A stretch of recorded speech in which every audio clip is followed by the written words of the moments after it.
Roberto, stai per ballare una nuova versione di Schiaccianoci questa sera.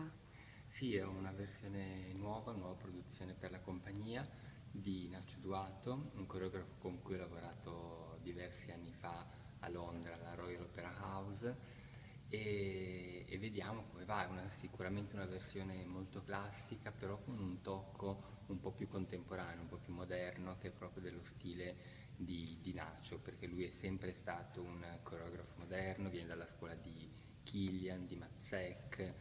Dopodiché ha sperimentato con Bella Addormentata prima e adesso Schiaccianoci un nuovo stile classico, però con sempre dei richiami un pochino più liberi, un pochino più contemporanei, diciamo.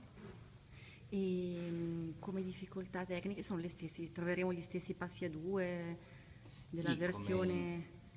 beh, la versione che avevamo prima, quella di Nuria, è sicuramente molto diversa da tutte le altre Sì. perché il principe ha il doppio ruolo di Drosselmayer e poi del principe, quindi ha tutto il primo atto anche con il ruolo di Drosselmayer. In questo caso invece lo schiaccianoci, proprio il burattino che Drosselmayer regala a Clara, si trasforma nel suo sogno nel principe, quindi alla fine della battaglia con i topi lo schiaccianoci diventa il principe, fa il passo 2 con Clara alla fine del primo atto, c'è la neve e poi nel secondo atto inizia anche questo con un breve passo 2 e il viaggio attraverso tutte le danze per arrivare poi al gran passo 2 dopo il valzer del secondo atto, appunto.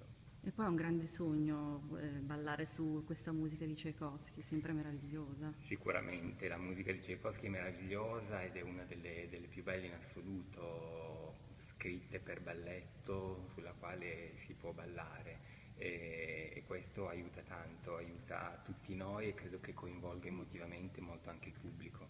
E poi è molto natalizia e non c'è Natale senza Schiaccianoci, vero? Assolutamente, io sono uno di quelli che ha sempre detto che bisognava riportare lo schiaccianoci perché sono già troppi Natali che non viene proposto al pubblico schiaccianoci, sono almeno 6 anni che non ritorno nella programmazione, anzi forse 8, e quindi è bello avere questo spettacolo perché fa proprio Natale, schiaccianoci è Natale, quindi